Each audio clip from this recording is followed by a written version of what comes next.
இன்டெகிரல்ஸில் இருக்கிற simple problems நம்ம பார்க்க போகிறோம்.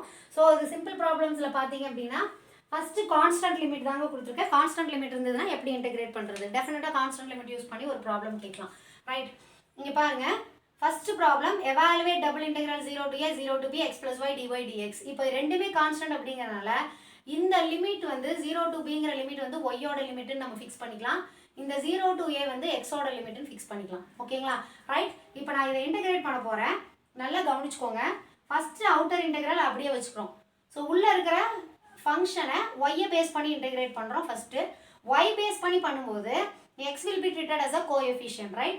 So whenever you integrate a constant, ஓகேங்களா, இந்த கான்ஸ்டன்ட் அப்படியே எக்ஸிஸ்ட் ஆகும். எந்த வேரியபிள் பேஸ் பண்ணி இன்டெகிரேட் பண்ணுறீங்களோ அந்த வேரியபிள் எக்ஸிஸ்ட் ஆகும். ஓகே, ஸோ அப்படி பார்த்தீங்கன்னா இதை நீங்கள் y பேஸ் பண்ணி இன்டெகிரேட் பண்ணுறீங்க. x will be treated as a constant. So x கூட எந்த வேரியபிள் பேஸ் பண்ணி இன்டெகிரேட் பண்ணுறீங்களோ அந்த வேரியபிள் உங்களுக்கு எக்ஸிஸ்ட் ஆகும். ஓகேங்களா? x y ப்ளஸ் அதே மாதிரி இது y பேஸ் பண்ணியே இன்டெகிரேட் பண்ணுறீங்க, y dy, ரைட்?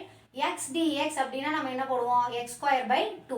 அப்போது வேரியபிளும் எதை பேஸ் பண்ணி இன்டெகிரேட் பண்ணுறோமோ இது ரெண்டும் சேமாக இருக்கிறதுனால இது வந்து y²/2. உங்களுக்கு புரிஞ்சிருக்கும்னு நினைக்கிறேன். ஓகேங்களா? y²/2 லிமிட் வந்து 0 to b dx. இது வந்து நம்ம இன்னும் எக்ஸை பேஸ் பண்ணி இன்டெகிரேட் பண்ணல, அதனால் அது அப்படியே இருக்குது. ஸோ இப்போ நீங்கள் லிமிட் சப்ஸ்டியூட் பண்ணணும். லிமிட் சப்ஸ்டியூட் பண்ணுறதுக்கு முன்னாடி இதை பேஸ் பண்ணி இன்டெகிரேட் பண்ண முடியாது. ஸோ எதை பேஸ் பண்ணி இன்டெகிரேட் பண்ணீங்க, ஒய் பேஸ் பண்ணி இன்டெகிரேட் பண்ணீங்க. ஸோ ஒய்க்கு தான் நீங்கள் லிமிட் போடணும். ஒய்க்கு லிமிட் போடும்போது ஒய் இஸ் ஈக்குவல் டு பிங்களா, அப்போ பிஎக்ஸ் ஆகிடுவது. இது b²/2 ஆகும். லோயர் லிமிட் 0 அப்படிங்கிறனால இங்கேயும் 0 ஆகிடும், இங்கேயும் 0 ஆகிடும், ரைட்? டிஎக்ஸ். ஸோ இப்போ நீங்கள் மெயினாக பார்க்க வேண்டிய விஷயம் என்னன்னு பார்த்தீங்கன்னா இதை பேஸ் பண்ணி இன்டெகிரேட் பண்ணுறீங்க, ஒய் பேஸ் பண்ணி இன்டெகிரேட் பண்ணுறீங்க, லிமிட் சப்ஸ்டியூட் பண்ணீங்க. சப்ஸ்டியூட் பண்ணி முடிச்சோடனே இங்கே என்ன வேரியபிள் பேஸ் பண்ணி இன்டெகிரேட் பண்ணுறீங்களோ அந்த வேரியபிள் தான் இங்கே ப்ரெசென்ட் ஆகிருக்கும். இதை தவிர வேறு வேரியபிள் ப்ரெசென்ட் ஆகிருக்கு அப்படின்னா டெஃபினட்டாக நீங்கள் இன்டெகிரேட் பண்ணது தப்புன்னு அர்த்தம். ஓகேங்களா? ஸோ இப்போ எக்ஸை பேஸ் பண்ணி இன்டெகிரேட் பண்ணுறாங்க. எக்ஸை பேஸ் பண்ணி இன்டெகிரேட் பண்ணிங்கன்னா x²/2 ப்ளஸ் இது கான்ஸ்டன்ட். ஸோ கான்ஸ்டன்ட் இன்டெகிரேட் பண்ணோம்னா அது கூட என்ன வேரியபிள் பேஸ் பண்ணி இன்டெகிரேட் பண்ணுறோமோ அந்த இன்டெகிரேஷன் அந்த வேரியபிள் எக்ஸிஸ்ட் ஆகும். லிமிட் வந்து 0 to a. கரெக்டுங்களா? ரைட், இப்போ இதோட லிமிட் பார்த்தீங்கன்னா சப்ஸ்டியூட் பண்ணிங்கன்னா a²b/2 ப்ளஸ் ab²/2. கரெக்டுங்களா? இப்போ ab/2ங்கிறது காமனாக இருக்குது. காமனாக வெளியே எடுத்துட்டிங்கன்னா a + b, ab/2 × a + b. That is the answer, right? அப்போது இங்கே அடிஷனில் இருக்குங்க. அடிஷனில் இருக்கிறனால தான் இந்த மாதிரி நம்ம இன்டெகிரேட் பண்ணி போயிட்டுருக்குறோம். ஓகேங்களா? ரைட், இப்போது இங்கே உங்களுக்கு லிமிட் சப்ஸ்டியூட் பண்ணுறதுல பிரச்சனை இருக்காது. ஏன்னா ஒரே வேரியபிள் தான் இருக்குது, நீங்கள் அந்த வேரியபிளில் கொண்டு போய் போட்டுருவீங்க. பட் இந்த இடத்துல இன்டெகிரேட் பண்ணி நீங்கள் லிமிட் சப்ஸ்டியூட் பண்ணும்போது நீங்களே உங்களை ஒரு தடவை கேட்டுக்கணும், என்னென்னா நம்ம என்ன வேரியபிள் பேஸ் பண்ணி இன்டெகிரேட் பண்ணுறோம், என்ன வேரியபிளுக்கு லிமிட் சப்ஸ்டியூட் பண்ணணும் அப்படிங்கிறத கவனமாக பார்த்துக்கோங்க. அதை கரெக்டாக அப்ளை பண்ணிட்டீங்கன்னா இங்கே எதை பேஸ் பண்ணி பண்ணுறோங்க இன்டெகிரேட் பண்ணுறோங்கிற வேரியபிளும் இங்கே உள்ளுக்குள்ளே இருக்கிற இன்டெகிரண்ட்டில் இருக்கிற ஃபங்க்ஷனும் சேம் ஆயிடும். இங்கே வந்துருச்சு அப்படின்னா ஒரு இன்டெகிரல் முடிச்சதுன்னா அது வந்து நார்மல் இன்டெகிரேஷனாக கன்வெர்ட் ஆகிடும். ஓகேங்களா? So this is the answer. இப்போ நெக்ஸ்ட் ப்ராப்ளம் பாருங்கள். Integral 1 to a 1 to b dy dx. இது வந்து ரொம்ப ஃபேமஸான ப்ராப்ளம்ங்க, இம்பார்ட்டன்ட் ப்ராப்ளமும் கூட. ஓகே, இந்த ப்ராப்ளம் எவாலுவேட் பண்ணோம்னா இங்கே பாருங்கள், 1 to a மல்டிப்ளிகேஷனில் இருந்தால் நீங்கள் இந்த மாதிரி போட முடியும். ஓகேங்களா? ரெண்டு ஃபங்க்ஷன் இன்டெகிரண்ட் வந்து 1/xy 1/x × 1/y அந்த ஃபார்மேட்டில் இருக்குது. அந்த மாதிரி ஃபார்மேட்டில் இருந்ததுன்னா நீங்கள் இந்த மாதிரி ஸ்ப்ளிட்டப் பண்ணிக்கலாம். ரெண்டு இன்டெகிரலாக ஸ்ப்ளிட்டப் பண்ணிக்கலாம். எப்படி ஸ்ப்ளிட்டப் பண்ணிக்கலாம்னு பார்த்தீங்கன்னா dx/x × integral 1 to b dy/y. புரியுதுங்களா? எப்போ மல்டிப்ளிகேஷனில் இன்டெகிரண்ட் இருந்தால் மட்டும் இது பாசிபிள். ஓகேங்களா? x + y, சப்போஸ் எனக்கு வந்து double integral x + y dy dxன்னு இருந்ததுன்னா you cannot split up this as x dy + y dx. இந்த மாதிரி பிரித்து எழுத முடியாது. புரியுதுங்களா? அதே xy dy dx அப்படின்னு இருந்ததுன்னா டபுள் இன்டெகிரலில் நீங்கள் x dx × y dyன்னு எழுதிக்கலாம். இன்டூ மல்டிப்ளிகேஷன் போட்டு எழுதிக்கலாம். அதே மாதிரி தான் இதுங்க 1/x × 1/y நீங்கள் இப்படி எழுதிக்கலாம். ரைட், இப்போ இங்கே இன்டெகிரேஷன் ஃபார்முலா என்ன யூஸ் பண்ண போகிறீங்க அப்படின்னு கேட்டிங்கன்னா integral of dx/x is equal to log x. இதுதான் ஃபார்முலா. ஸோ அந்த ஃபார்முலா இங்கே யூஸ் பண்ணிங்கன்னா இதோட இன்டெகிரேஷன் வந்து log x. ஓகேங்களா, மல்டிப்ளிகேஷன் இருக்கிறதுனால இது மல்டிப்ளிகேஷன் 1 to a. அதே மாதிரி இதோட ஃபார்முலா என்ன ஆயிரும், log y 1 to b. Right, எக்ஸுக்கு என்னெல்லாம் இன்டெகிரேஷன் ரூல் அப்ளை ஆகுதோ அதெல்லாம் ஒய்க்கும் அப்ளை ஆகும். அவ்வளோதான் விஷயம். ரைட், இப்போ லிமிட் சப்ஸ்டியூட் பண்ணிங்கன்னா அப்பர் லிமிட் சப்ஸ்டியூட் பண்ணும்போது log a minus log 1 into அடுத்த limit log b minus log 1. log 1 value என்னங்க, 0. therefore log a into log b அப்படிங்கிறது தான் இதோட answer. log a into log b. log a into log b. ஓகேங்களா, so this is the answer. Right, அப்போது integrate பண்ணும்போது இது ரொம்ப simple இன்டெகிரேஷனுங்க. சிம்பிளாக எப்படி இன்டெகிரேட் பண்ணுறது, கான்ஸ்டன்ட் லிமிட்ஸ் இருந்ததுன்னா எப்படி இன்டெகிரேட் பண்ணுறது அப்படிங்கிறத தான் இப்போ சொல்லியிருக்கேன். ஓகேங்களா, இதே வந்து வேரியபிள் லிமிட் இருந்தால் எப்படி இன்டெகிரேட் பண்ணலாம், அதே மாதிரி போலார் கோஆர்டினேட்ஸில் இருந்தால் எப்படி இன்டெகிரேட் பண்ணலாங்கிறத இப்போ பார்த்துடலாம். ஓகே, dy dx இதில் இந்த லிமிட் பாருங்கள், இன்னர் இன்டெகிரல் லிமிட்டில் இந்த இடத்துல எக்ஸ்ன்னு இருக்குது. ஸோ எக்ஸ்ன்னு இருக்குது அப்படின்னா இது வந்து வேரியபிள் லிமிட்னு அர்த்தம். ஓகேங்களா, இங்கே எக்ஸ்ன்னு இருந்தது அப்படின்னா ரெண்டுலையுமே எக்ஸ் இருக்கலாம். லோயர் லிமிட் அப்பர் லிமிட் ரெண்டுமே எக்ஸ் இருக்கலாம், இல்லை லோயர் அப்பரில் ஏதாவது ஒன்று வந்து எக்ஸாக இருக்கலாம். ஸோ அதில் எந்த கேஸாக இருந்தாலுமே அதை வந்து நம்ம வேரியபிள் லிமிட்னு சொல்லுவோம். நான் ஆல்ரெடி சொன்ன மாதிரி இது வந்து outer integral limit is always constant limit. Okay, இப்போ இது இன்டெகிரேட் பண்ணுறீங்க அப்படின்னா outer integral as it is அப்படியே எழுதிக்கோங்க. இப்போ x square plus y square இது வித் ரெஸ்பெக்ட் டு ஒய் நான் இன்டெகிரேட் பண்ணோம். ஒய் இன்டெகிரேட் பண்ணும்போது எப்போவுமே இந்த மாதிரி வேரியபிள் லிமிட் இருக்குது அப்படின்னா கரெக்டாக லிமிட் இங்கே ஃபிக்ஸ் ஆகிருக்காங்கிறது செக் பண்ணிக்கோங்க. இது ஒய் டிஒய் டிஎக்ஸ்னு இருக்குன்னா first I have to integrate with respect to y. Y base பண்ணி இன்டெகிரேட் பண்ணுறோன்னா இன்னர் இன்டெகிரலில் வந்து இது ஒய்யோட லிமிட்டாக இருக்கணும். எஸ், அஃப்கோர்ஸ் இது வந்து ஒய்யோட லிமிட் தான். ஓகேங்களா, so this is the limit for y. And இது இன்டெகிரேட் பண்ணும்போது with respect to y integrate பண்ணுவீங்க. எக்ஸ் ஸ்கொயருங்கிறது கான்ஸ்டன்ட், ஸோ ஒய் அப்படியே எக்ஸிஸ்ட் ஆகிடும். ப்ளஸ் ஒய் ஸ்கொயர் இன்டெகிரேட் பண்ணிங்கன்னா y cube by 3 and the limit is 0 to x dx. ஓகேங்களா, so now I have to apply the limit for y. Right, ஏன்னா y base பண்ணி தான் integrate பண்ணியிருக்கேன். அப்போ நான் ஒய்க்கு தான் லிமிட் சப்ஸ்டியூட் பண்ணணும். ஒய்க்கு லிமிட் சப்ஸ்டியூட் பண்ணிங்கன்னா இது எக்ஸ் கியூப்னு ஆகிடும், இது x cube by 3. Lower limit substitute பண்ணிங்கன்னா 0. ரெண்டுலேயுமே ஒய் டேர்ம்ஸ் இருக்குது, ஸோ சப்ஸ்டியூட் பண்ணும்போது 0 ஆகிடும். So dx. ஓகேங்களா, ஸோ நவ் இது வந்து ரெண்டுமே ஒரே டேர்ம் தான். கரெக்டுங்களா, ஃபர்ஸ்ட் இருக்கிறதும் எக்ஸ் கியூப் டேர்ம் தான், செகண்ட் இருக்கிறதும் எக்ஸ் கியூப் டேர்ம். கரெக்டாக, இதுவும் எக்ஸ் கியூப், இதுவும் x cube. So you can combine these two terms, right? We can combine these two terms. So integral 0 to 1 plus 1 by 3.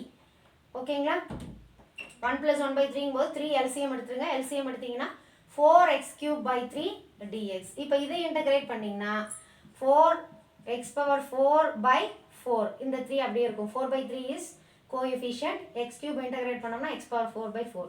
And the limit is 0 to 1. இப்போ upper limit போட்டிங்கன்னா lower limit போட்டிங்கன்னா 4 cancel பண்ணிக்கலாம். upper limit போட்டிங்கன்னா 1 by 3, lower limit போட்டிங்கன்னா 0. Right? So the answer is 1 by 3. கரெக்ட்டுங்களா? Right? So previous case பார்த்தீங்கன்னா just constant limit வச்சு எப்படி இன்டெகிரேட் பண்ணுறது பார்த்தோம் ப்ரீவியஸ் ப்ராப்ளத்தில். இதில் வந்து ஒரு வேரியபிள் லிமிட் இருந்ததுன்னா எப்படி இன்டெகிரேட் பண்ணுறது அப்படிங்கிறத நம்ம பார்த்துருக்கோம். ரைட், இப்போ அடுத்த ப்ராப்ளம் பாருங்கள். இது வந்து evaluate double integral 0 to pi by 2 0 to sin theta r dr d theta. Right, r dr d theta. இப்போ நான் இது இன்டெகிரேட் பண்ணும்போது ஃபஸ்ட்டு போலார் கோஆர்டினேட்ஸ் நீங்கள் எப்போ பார்த்தாலும் சரி ஃபஸ்ட்டு நீங்கள் இன்டெகிரேட் பண்ணுறது வந்து வித் ரெஸ்பெக்ட் டு ஆர் தான், அதுக்கப்புறம் தான் தீட்டா. இதில் வந்து ஆர்டர் ஆஃப் இன்டெகிரேஷன் வந்து first r and then theta. இதில் ஆர்டர் எல்லாம் மாறாது. First integration with respect to r பண்ணீங்க அப்படின்னா ஆர்ங்கிற டேர்ம் இருக்குது. So r square by 2. The limit is 0 to sin theta d theta. ஓகேங்களா, இப்போ integral 0 to pi by 2 r square அப்படிங்கும்போது sin square theta divided by 2 d theta. ஓகேங்களா, so this is 1 by 2 integral 0 to pi by 2 sin square theta d theta. Okay, sin square theta d theta. இப்போ இது integrate பண்ணுறதுக்கு there is a formula called reduction formula. Right, அந்த formula என்ன அப்படின்னு பார்த்தீங்கன்னா integral sine power n theta d theta. இது apply பண்ணோம் அப்படின்னா லிமிட் வந்து 0 to pi by 2ல இருக்கும். நான் இந்த ஃபார்முலா இப்போ சொல்ல போகிறது இல்லைங்க, நான் சொல்கிறத மட்டும் நீங்கள் அண்டர்ஸ்டாண்ட் பண்ணிக்கோங்க. ரைட், ஃபார்முலா என்னன்னு பார்த்தீங்கன்னா சைனோட பவரில் என்ன நம்பர் இருக்கோ அந்த நம்பர் தான் இந்த n. ஓகேங்களா, அந்த நம்பரை வச்சு தான் ஃபார்முலா. ஓகே, அடுத்தது இந்த லிமிட் கண்டிப்பாக அப்பர் லிமிட் என்னவா இருக்கணும் அப்படின்னா π/2 இருக்கணும். லோயர் லிமிட் 0 இருக்கணும், அப்பர் லிமிட் π/2 இருக்கணும். Then only we can apply this particular formula. ஓகேங்களா? or else integration of sin square theta நீங்கள் இன்டெகிரேட் பண்ணணும். எனக்கு இந்த மாதிரி லிமிட் இல்லை அப்படின்னா sin square theta இன்டெகிரேட் பண்ணணும்னா நீங்கள் 1 - cos 2 theta/2ன்னு எக்ஸ்பிரஷனில் சேஞ்ச் பண்ணி அதுக்கப்புறம் சால்வ் பண்ணணும். நான் அதையும் இதில் போட்டு காமிச்சிடுறேன். இப்போ நான் ரிடக்ஷன் ஃபார்முலா யூஸ் பண்ணுறேன். ரிடக்ஷன் ஃபார்முலாவில் சைன் பவரில் என்ன நம்பர் இருக்கோ அந்த நம்பர் எடுத்து எழுதிக்கோங்க. திரும்பவும் சொல்கிறேன், நீங்கள் இதை அப்ளை பண்ணணும் அப்படின்னா உங்களுக்கு வந்து limit should be in the form of 0 to π/2. அதை மறந்துடாதீங்க. ஸோ இந்த நம்பர் எடுத்து கீழே எழுதிக்கோங்க. இந்த நம்பர்லேருந்து 1 சப்ராக்ட் பண்ணி நியூமரேட்டரில் எழுதுங்க. ஓகே, சப்போஸ் இந்த நம்பர் இங்கே 2 இருக்குது, அதனால 2 நான் சப்ராக்ட் பண்ணிங்கன்னா 1, இதுக்கப்புறம் சப்ராக்ட் பண்ணிங்கன்னா 1 சப்ராக்ட் பண்ணிங்கன்னா என்ன வரும்? 0 தான் வரும். ஸோ இந்த 1 வர்றதோட ஸ்டாப் பண்ணிடணும். அதுக்கப்புறம் இந்த நம்பர் என்னன்னு பாருங்கள், ஈவன் நம்பரா? ஈவன் நம்பர் அப்படின்னா π/2 எக்ஸிஸ்ட் ஆகும். ஞாபகம் வச்சுக்கோங்க, இன்டூ π/2 எக்ஸிஸ்ட் ஆகும். So this is 1/2 into 1/2 into π/2. So the answer is π/8. கரெக்டுங்களா? π/8. ரைட். இப்போ நான் இது 2 வெறும் sin square theta அப்படிங்கிறனால மேபி உங்களுக்கு இந்த ஃபார்முலா ரீச் ஆகாமல் இருக்கலாம். இப்போ சப்போஸ் இன்டெக்ரல் 0 to π/2 இந்த ப்ராப்ளத்தோட ஆன்சர் π/8 தாங்க. ஓகேங்களா? சப்போஸ் உங்களுக்கு வந்து sin பவர் 6 theta d thetaன்னு இருக்குன்னு வச்சுக்கோங்க. Right, sin power 6 theta d theta. நான் என்ன சொன்னேன், இங்கே இருக்கிற நம்பர் இன்டெக்ரலில் வந்து லிமிட் 0 to π/2 இருக்கான்னு மட்டும் செக் பண்ணிக்கோங்க. இதுதான் உங்களோட அப்ளை பண்ணுறதுக்கான கண்டிஷன். ஸோ இதை நீங்கள் பார்த்துட்டு தான் அதுக்கப்புறம் தான் இங்கே வரணும். ஸோ 6ங்கிற நம்பரை கீழே எழுதிக்கோங்க. அதுலேருந்து 1 சப்ராக்ட் பண்ணி மேலே, இதுலேருந்து 1 சப்ராக்ட் பண்ணி கீழே, இதுலேருந்து 1 சப்ராக்ட் பண்ணி மேலே, இதுலேருந்து 1 சப்ராக்ட் பண்ணி கீழே, இதுலேருந்து 1 சப்ராக்ட் பண்ணி மேலே. புரியுதுங்களா? கீழே மேலே, கீழே மேலே, கீழே மேலே. நம்ம ஃபார்முலா வந்து கீழே தான் ஸ்டார்ட் ஆகுது. 6 5 4 3 2 1. இதுக்கப்புறம் போட்டால் 0 ஆகிடும். ஸோ நீங்கள் 0 ஆகாது, இன்டெக்ரலோட வேல்யூ 0 ஆகாது. ஸோ 1ஓட நீங்கள் ஸ்டாப் பண்ணிக்கிறீங்க. இதுக்கப்புறம் என்ன பண்ணணும் அப்படின்னா இந்த பவரில் இருக்கிற நம்பர் ஈவனா ஆடா அப்படிங்கிறத செக் பண்ணணும். ஈவனா ஆடா? ஈவன் நம்பராக இருந்தால் இது கூட ஒரு இன்டூ π/2 போட்டுக்கோங்க. ஆட் நம்பராக இருந்தால் அதோட ஸ்டாப் பண்ணிடுங்க. இப்போ இதே ஆடா இருந்ததுன்னா இதே தாங்க காஸ் பவர் 6க்கும் இதே ஆன்சர் தான். ஓகேங்களா? காஸ் பவர் 6 theta d thetaவாக இருந்தாலும் சைன் பவர் 6 theta d thetaவாக இருந்தாலும் இதே ஆன்சர் தான். ஓகே, இதே ஆடா இருந்தது அப்படின்னா 0 to π/2 sine power 5 theta d thetaன்னு வச்சுக்கோங்களேன். இதோட ஆன்சர் பார்த்தீங்கன்னா 5 எடுத்து கீழே எழுதிக்கோங்க. 5 4 3 2 சப்ராக்ட் பண்ணிங்கன்னா 1 ஆகிடும். 1 சப்ராக்ட் பண்ணிங்கன்னா 0 ஆகிடும். அப்போ 2/3ஓட ஸ்டாப் ஆகிடும். ஓகேங்களா? இதுக்கப்புறம் ஈவனா ஆடான்னு பாருங்க, இது ஆட் நம்பர். ஸோ இந்த π/2 வராது. அப்போ ஈவன் வந்தால் மட்டும் நான் π/2ஆல் மல்டிப்ளை பண்ணிக்கணும். ஆட் வந்து அந்த சப்ராக்ஷனோட முடிஞ்சிடும். ஆட் டேர்ம் வரும்போது இங்கே 2/3ஓட ஸ்டாப் பண்ணுவீங்க.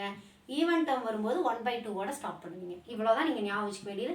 இதே தான் காஸ் பவர் 5 theta d thetaக்கும் இதே லிமிட்டில் இருக்கிற ஆன்சர். ஓகேங்களா? So the answer is 8/15. புரிஞ்சுதுங்களா? ரைட். அப்போ இப்படி தான் நம்ம ரிடக்ஷன் ஃபார்முலா அப்ளை பண்ணுறோம். நீங்கள் ரிடக்ஷன் ஃபார்முலா அப்ளை பண்ணுறது கொஞ்சம் நல்லா தெரிஞ்சு வச்சுக்கோங்க. எதனால அப்படின்னு பார்த்தீங்கன்னா இந்த போலார் கோஆர்டினேட்ஸில் இருக்கிற ப்ராப்ளத்தில் எல்லாமே மேக்ஸிமம் ரிடக்ஷன் ஃபார்முலா அப்ளை பண்ணுற மாதிரி தான் வரும். ஓகே, எனக்கு இந்த ரிடக்ஷன் ஃபார்முலா தெரியல அப்படின்னா ரிடக்ஷன் ஃபார்முலா போட்டிங்கன்னா ரொம்ப ஈஸி. ரிடக்ஷன் ஃபார்முலா தெரியலனா தான் கொஞ்சம் கஷ்டம். ஓகேங்களா? ரிடக்ஷன் ஃபார்முலா ரொம்ப ஈஸியாகவும் நான் இப்போ உங்களுக்கு சொல்லி கொடுத்துருக்கேன் ட்ரிக் எப்படி ஞாபகம் வச்சுக்கிறதுன்னு. ஸோ அந்த மாதிரி ஞாபகம் வச்சுக்கோங்க. சப்போஸ் ரிடக்ஷன் ஃபார்முலா யூஸ் பண்ணலைன்னா இந்த sin square thetaவை என்ன பண்ணணும் அப்படின்னா 1 - cos 2 theta/2ன்னு எழுதிக்கணும். இது வந்து ஈக்குவலண்டான ட்ரிக்னாமெட்ரி எக்ஸ்பிரஷன். இப்போ இங்கேயும் 1/2 இருக்குங்களா, காமனாக வெளியே எடுத்துருங்க. 1/4. அப்போது integral 0 to π/2 1 - cos 2 theta d theta. ஓகேங்களா? இப்போ இதை இன்டெகிரேட் பண்ணனா 1 இன்டெகிரேட் பண்ணால் தீட்டா, காஸ் 2 தீட்டாவை இன்டெகிரேட் பண்ணால் sin 2 theta/2. லிமிட் பார்த்தீங்கன்னா 0 to π/2. ரைட். இப்போ 1/4 π/2 மைனஸ் sin 2π π/2 போட்டிங்கன்னா 2 கேன்சல் ஆகிடும். sin πயோட வேல்யூ வந்து 0. ஸோ அப்பர் லிமிட் போடும்போதும் லோயர் லிமிட் போடும்போதும் இந்த டேர்ம் 0 ஆகிடும். So π/2. So the answer is π/8. Suppose உங்களுக்கு sin 2 × π/2 ஆன்சர் தெரியலன்னா நீங்கள் கால்குலேட்டர் யூஸ் பண்ணி கால்குலேட் பண்ணிக்கலாம். ஓகேங்களா? ஒரே ஒரு பாயிண்ட் மட்டும் நான் இங்கே சொல்லிடுறேன். என்ன அப்படி எந்த மெத்தடில் போட்டிங்கனாலும் உங்களுக்கு ஆன்சர் சேமாக தான் வரும். ஆன்சர் மாறாது. ஓகேங்களா? எந்த மெத்தட் போட்டாலும் ஆன்சர் மாறாது. ஆன்சர் ஒரே ஆன்சர் தான் வரும். ஓகே, நம்ம ரிடக்ஷன் ஃபார்முலா போட்டு அப்ளை பண்ணும்போதும் நம்மளுக்கு π/8 தான் ஆன்சர் வந்தது. இந்த மாதிரி நீங்கள் எக்ஸ்பிரஸ் பண்ணி போட்டாலும் ஆன்சர் π/8 தான். ஓகே, இன்னும் ஒரே ஒரு விஷயம் என்னன்னு பார்த்தீங்கன்னா இன்டகிரேட் பண்ணும்போது சைன் காஸ், ஓகேங்களா, differentiation of sine, differentiation of cos integration of sin, integration of cos. இது எல்லாத்துக்குமே ஆன்சர் என்ன அப்படின்னு பார்த்தீங்கன்னா சைனை டிஃப்ரென்ஷியேட் பண்ணால் காஸ், காஸை டிஃப்ரென்ஷியேட் பண்ணால் சைன், சைன் காசாக மாறும், காஸ் சைனாக மாறும், அவ்வளோதான். ஓகேங்களா? இங்கே சைனா இது காஸ், காசா sine, sine cos, cos sine. Okay, அது இன்டெகிரேட் பண்ணாலும் சரி, டிஃப்ரென்ஷியேட் பண்ணாலும் சரி. எதில் சேஞ்ச் வரும் அப்படின்னா நெகட்டிவ் சைன் வருமா பாசிட்டிவ் சைன் வருமா அப்படிங்கிறதுல தான் சேஞ்ச் வரும். ஓகேங்களா? நெகட்டிவ் காசா பாசிட்டிவ் காசா, நெகட்டிவ் சைனா பாசிட்டிவ் சைனா, இதில் நிறையா பேத்துக்கு டவுட் இருக்குங்க. இதை எப்படி நம்ம ஞாபகம் வச்சுக்கலாம் அப்படின்னு பார்த்தீங்கன்னா இங்கே பாருங்கள், சைன் SINன்னு எழுதிக்கிறேன். ஓகேங்களா? சின்னு படிச்சிடாதீங்க, சைன் தான். ஓகே, ஸோ சைனில் எஸ்ஸுங்கிறது வந்து சைனுக்கு, ஐங்கிறது வந்து இன்டகரேஷன். ஓகேங்களா? இது வந்து negative sine, N for negative அப்படின்னு ஞாபகம் வச்சுக்கோங்க. Okay, when you integrate the sine function you get the negative sign. When you integrate the sin function you get the negative sign. ஓகேங்களா? அப்போ இங்கே sin x என்ன பண்ணுறோம், இன்டெகிரேட் பண்ணுறோம். So சைனை இன்டெகிரேட் பண்ணோம்னா நெகட்டிவ் சைன் வரும், அப்போ மைனஸ் காஸ் எக்ஸ். இப்போ இது மைனஸ் காஸ் எக்ஸுங்கிறது நம்மளுக்கு ஞாபகம் இருந்துச்சு அப்படின்னா ஆட்டோமேட்டிக்காகவே இன்டெகிரேஷன் ஆஃப் காஸ் எக்ஸ் என்ன வரும் அப்படின்னா பாசிட்டிவ். ஓகேங்களா? ஏன்னா சைன் காஸ் வந்து உங்களுக்கு ஒன்று ப்ளஸ்ஸாக இருந்தால் இன்னொன்று மைனஸ், அப்போ இது மைனஸ் ஃபிக்ஸ் ஆயிடுச்சுன்னா இது கண்டிப்பாக ப்ளஸ் தான். அடுத்தது இங்கே வரும், இங்கே வரும்போது இங்கே பாருங்கள், இன்டகிரேஷன் ஆஃப் காஸ் எக்ஸ் வந்து சைன் எக்ஸாக இருந்ததுன்னா இன்டகிரேஷனும் டிஃப்ரென்சியேஷனும் ஆப்போசிட். இன்டகிரேஷனோட பேரே என்ன, ஆன்டி டெரிவேட்டிவ். அப்போ integration of cos x plus sine எக்ஸாக இருந்தால் டிஃப்ரென்சியேஷன் ஆஃப் காஸ் எக்ஸ் வந்து minus sine x. Differentiation of cos x வந்து மைனஸ் சைன் எக்ஸாக இருந்தால் சைன் எக்ஸ் வந்து cos x. Differentiation of sine x வந்து காஸ் எக்ஸ். ஓகேங்களா? ஸோ இந்த ஒரு சைன் மட்டும் நீங்கள் கரெக்டாக ஞாபகம் வச்சுக்கிட்டீங்கன்னா இதை ரிலேட் பண்ணியும் டிஃப்ரென்சியேஷன் இன்டகிரேஷனும் ஒன்று ஆப்போசிட் அப்படிங்கிறத ரிலேட் பண்ணியும் சைனும் காசும் ஒன்று ஆப்போசிட் சைன்ஸ் வரும் அப்படிங்கிறதையும் மிக்ஸ் பண்ணீங்க அப்படின்னா பேலன்ஸ் இருக்கிற சைன்ஸ் எல்லாமே நீங்கள் ஈஸியாக ஞாபகம் வச்சுக்கலாம். ஓகேங்களா? அண்ட் இப்போ நெக்ஸ்ட் வீடியோஸில் நம்ம என்ன பார்க்க போகிறோம் அப்படின்னா ஏரியா, அப்புறம் ஸ்கெட்ச் த ரீஜியன். ரீஜியன் நம்ம ஸ்கெட்ச் பண்ணோம்னா தான் நம்மளால் ஏரியா கேல்குலேட் பண்ண முடியும், சேஞ்ச் தி ஆர்டர் கண்டுபிடிக்க முடியும், போலார் கோஆர்டினேட்ஸ்லாம் எக்ஸ்பிரஸ் பண்ண முடியும். ஸோ அதை வந்து நம்ம நெக்ஸ்ட் வீடியோவில் பார்க்கலாம். Okay, thank you guys.